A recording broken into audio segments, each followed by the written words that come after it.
निशाना साधा है। 2024 चुनाव को लेकर बड़ा बयान दिया है अखिलेश यादव ने, जहां उन्होंने कहा है कि किसानों के मुद्दे पर सरकार फेल हो गई। सपा से जुड़ी हुई इस वक्त की ये बड़ी खबर आपके सामने बता रहे हैं। 2024 चुनाव को लेकर अखिलेश यादव एक बार फिर यूपी सरकार पर फायर होते हुए दिखाई दिए। 2024 के लोकसभा चुनाव को लेकर अखिलेश यादव बड़ा बयान दे रहे थे। अखिलेश यादव ने कहा कि ज्यादातर लोगों ने जिन्होंने बातें रखी चुनाव परिणाम पर, उन्होंने यही कहा है कि परिवर्तन का मतदान हुआ है, इसलिए सबसे ज्यादा चिंता का विषय भारतीय जनता पार्टी के लिए होना चाहिए, क्योंकि अगर प्रदेश स्तर पर परिवर्तन का वोट है, कल जब दिल्ली का चुनाव होगा तो एक बार फिर जनता परिवर्तन के लिए वोट डालेगी। सुनिए।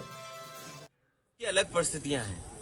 मध्य प्रदेश में दूसरे तरह की परिस्थितियां होती तो परिवर्तन वहां भी दिखता।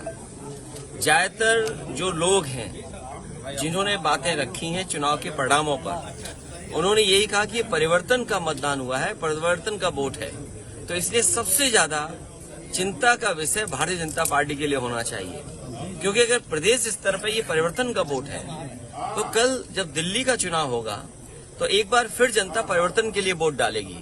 और सवाल वही है, किसान की आय दोगुनी होना, नौजवानों को नौकरी रोजगार मिलना, चरम सीमा पर महंगाई है आज भी, जो बिजली की सुविधा मिलनी चाहिए थी या सस्ती बिजली उपलब्ध होनी थी वो नहीं है, अल्पसंख्यक अभी भी दुखी है, जो दिया भी गया है हमारे बुनकर भाइयों के लिए बजट में वो पर्याप्त नहीं है, सड़कों के अभी भी गड्ढे बंद नहीं हो पाए हैं। सरकार खुद स्वीकार कर रही है और जो अखबारों में आंकड़े आ रहे हैं कि उत्तर प्रदेश में एक्सीडेंट से भी मृत्यु ज्यादा हो रही है, जो आंकड़े सामने आए हैं, और एक्सीडेंटल डेथ अगर हुई है तो जो कारण बताया गया वो यही कारण बताया है कि सड़कों में गड्ढे होने की वजह से एक्सीडेंट हो रहे हैं और उसकी वजह से लोगों की जान जा रही है। ट्रैफिक व्यवस्था से ज्यादा आप सड़क पे सांड देखते हो। तो जो बुनियादी सवाल थे वो आज वैसे ही हैं। दिल्ली की सरकार को जवाब देना पड़ेगा। आज घर घर बेरोजगार हैं और एक एक नौजवान रोजगार मांग रहा है। इन्वेस्टमेंट में बड़े सपने दिखाए गए थे कि इन्वेस्टमेंट आएगा। आज एक अखबार में निकला है कि कई इन्वेस्टमेंट करने वालों ने एमओयू वापस ले लिए। तो ये बहुत ही खराब बात है कि अगर एमओयू हुए हों, उनको शायद सुविधा नहीं मिली, इसलिए वो अब इन्वेस्टमेंट करने उत्तर प्रदेश में नहीं जा रही।